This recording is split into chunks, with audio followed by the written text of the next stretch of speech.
Olá amigos do canal Consciência de Umbanda, tudo bem? Já faz um tempinho que eu não gravo o vídeo, né?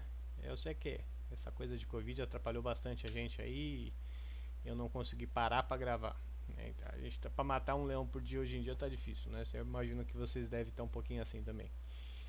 Mas vamos lá, hoje a gente vai conversar sobre a tríade de iluminação bandista, certo? Mas antes da gente começar o vídeo, dá um joinha pra gente aí e se inscreve no canal se você ainda não é inscrito e ajuda a gente aí na indicação. Fala pros amigos, fala pra todo mundo seguir a gente aí pra gente crescer um pouquinho mais. Beleza?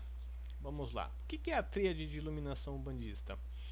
A tríade de iluminação bandista nada mais é do que as três entidades na Umbanda que mais são evoluídas, vamos dizer assim. A primeira linha delas que a gente tem são os erês. Eu já cheguei a falar para vocês um pouquinho quando a gente falou de guias e orixás, né? Mas a gente vai aprofundar um pouquinho mais porque eu acho que é importante a gente deixar claro como é que funciona essa questão de hierarquia umbandista. Não é nada disso que vocês estão pensando ainda de chefes e tudo mais. Eu sei que existe muito misticismo em cima disso, mas não é disso que a gente vai falar. A gente vai mudar um pouquinho esse contexto aí pra gente deixar claro como é que funciona.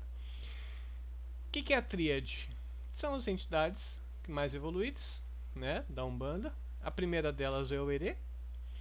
Por que o Herê? As crianças. Vamos lembrar que Oxalá disse que vem a mim aos pequeninos, porque deles é o reino dos céus.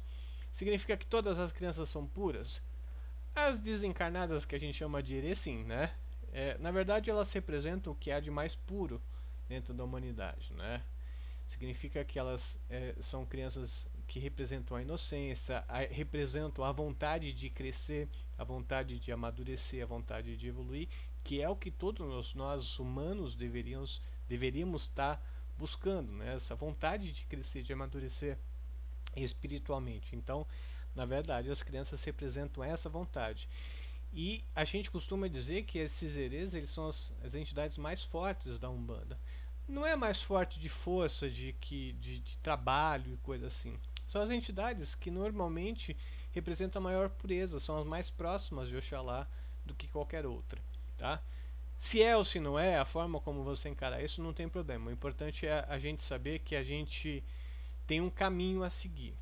E aí a gente entra nas outras duas entidades, que são os caboclos e os pretos velhos. Por que eu bato tanto na tecla de que um centro de Umbanda precisa ter caboclos e pretos velhos como os dirigentes? Porque eles são as entidades que ensinam as outras. São as entidades que orientam a nós todos. Ah, significa que um preto velho ou um caboclo vai ajudar a gente a ser o professor, vai ser o professor da nossa casa? Sim, exatamente. Por quê? Eles são as entidades com maior experiência, vamos dizer assim. São as entidades que sabem qual é o melhor caminho a ser tomado para uma determinada situação. A gente tem que encarar o fato de que as situações que a gente vive na nossa vida estão lá para nos fazer crescer, para a gente amadurecer espiritualmente, a gente evoluir. Então, essa coisa de preocupação de que será que eu vou ganhar dinheiro, será que ele me ama, ela me ama, será que eu vou conseguir comprar minha casa? Isso é uma questão transicional, é uma questão passageira. Não é o que importa de fato.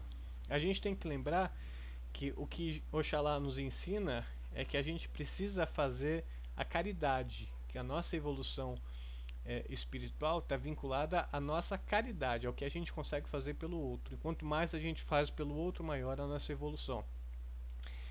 E é isso exatamente o que os caboclos e pretos velhos procuram fazer. Então, eles procuram, junto com os outros mentores de outras do espiritismo, por exemplo, né, espíritos que são evoluídos, fazer com que a humanidade evolua, e às vezes através de sofrimento também, né? Então, situações que às vezes a gente não encara como ajuda, né? Mas na verdade é. Quando a gente passa por um determinado sofrimento, normalmente o sofrimento nos faz mais forte. Claro que a gente não consegue ver isso quando acontece, mas a gente passa por determinados sofrimentos justamente porque a gente precisa se fortalecer por uma determinada situação. Infelizmente, nós ainda temos muitas vezes que passar pelo sofrimento para ter um amadurecimento real, entende? O Covid-19 está aí um pouquinho por causa disso, né?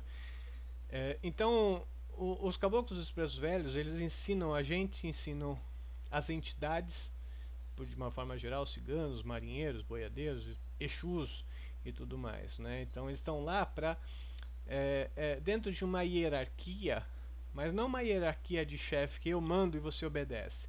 Esquece esse contexto de hierárquico, de ordens, na verdade. Essa representação ela é mais moral, é mais automática, vamos dizer assim. Eu vou te dar um exemplo. Quem leu aquele livro A Cabana, por exemplo, o personagem principal chega na cabana e encontra as três entidades lá, né, as três figuras que representam a Santíssima Trindade Católica, que é Deus, Jesus Cristo e o Espírito Santo. Em momento algum, eles se desafiam. Em momento algum, você percebe que eles criam alguma situação de que parece que alguém manda mais do que os outros. Todos falam da mesma forma, todos sabem a sua posição e ninguém precisa ser mais do que ninguém. Todos eles estão no mesmo nível. E essa situação se reflete também na Umbanda. Então, não precisa haver alguém que manda mais. A verdade é assim, dentro de uma casa de Umbanda, se você reparar, vamos supor que existe um caboclo que é o dono da casa, vamos dizer assim, tá? É o chefe do terreiro. Ele quando chega, ele não precisa mandar, desmandar, dizer que ele é o chefe, que ele precisa fazer, como a gente assiste muitas vezes dentro de uma hierarquia humana, né? Que o cara precisa se posicionar dizendo que ele é o chefe, que ele manda lá e tudo mais. O caboclo e o preto velho, eles não precisam fazer esse tipo de coisa. A própria presença dele, a própria forma deles explicarem as coisas, normalmente já se traduz dentro da hierarquia. Então, isso é automático. As entidades que o seguem normalmente já sabem quem eles são. Não precisa dessa ordem, entendeu? Então, é mais ou menos por aí o que a gente tem que tomar por base como funciona, né? E você vê que a roupagem que eles veem, não se apegue a roupagem a vivências anteriores. Muitas pessoas acreditam, por exemplo, os caboclos de Oxóssi, principalmente, que vem com uma roupagem indígena, porque ele era índio na encarnação passada. Pode ser que tenha sido, mas pode ser também que não tenha sido. A questão não é a roupagem, é aquilo que ela representa. Então os índios representam aquilo que eles dão valor àquilo que tem, vamos dizer assim. A experiência com a natureza, aquilo que a natureza provê, o quanto eles são gratos por existir aquele tipo de coisa. Então a roupagem deles representam algo de maior valor do que necessariamente o fato deles terem sido índios, entende? O preto velho, por exemplo, representa a vivência humana, né? A experiência de ter vivido. Então ele vem com uma forma de idoso justamente para mostrar que, olha, eu vivi, eu tenho experiência, eu já sei esse caminho que você está trilhando, eu já trilhei. Então escuta o que o vô tem a dizer. Ele fala devagar, com calma, sem pressa, porque não precisa de pressa. Essa pressa, principalmente a gente hoje que está num mundo que é rápido, né? Todas as informações têm que acontecer voando, né? E ele fala com calma, sem pressa, fazendo com que a gente pense, principalmente, né? É difícil você perguntar para um caboclo ou um preto velho, eu vou conseguir comprar aquela casa? Ele dificilmente vai falar algo especificamente assim, você vai ou você não vai. Ele vai tentar procurar fazer com que você pense sobre aquilo, para que você explore aquilo que você tem de melhor e tudo mais. Então, dificilmente ele vai dar uma resposta na lata. E ele procura ensinar isso para as outras entidades também. A gente tem que fazer o amadurecimento das pessoas, não fazer com que elas cair na delas de fazer a preocupação material aumentar, vamos dizer assim. Certo? Espero que eu tenha ajudado vocês. Acho que a gente consegue esclarecer um pouquinho mais o que significa essa tríade e por que caboclos e pretos velhos, né? Essa vivência deles, talvez por serem espíritos mais antigos, ter vivido muita coisa ao longo de muitas encarnações. Eles têm muito a oferecer pra gente, a gente tem que só agradecer a presença deles e procurar aprender ao máximo e crescer ao máximo com eles, né? E lembrar sempre, né? O trabalho deles envolve caridade. Envolve aquilo que Oxalá nos ensinou, que é vamos ajudar uns aos outros. Vamos amar ao próximo como eu vos amei. E assim, sem distinção, sem julgamento, sem preconceitos. Beleza? Um abração. Até o próximo vídeo. Eu espero que eu consiga gravar mais vídeos agora daqui pra frente. Se tudo der certo, eu acho que vai acontecer. Mas tamo junto. Tá bom? Um abração.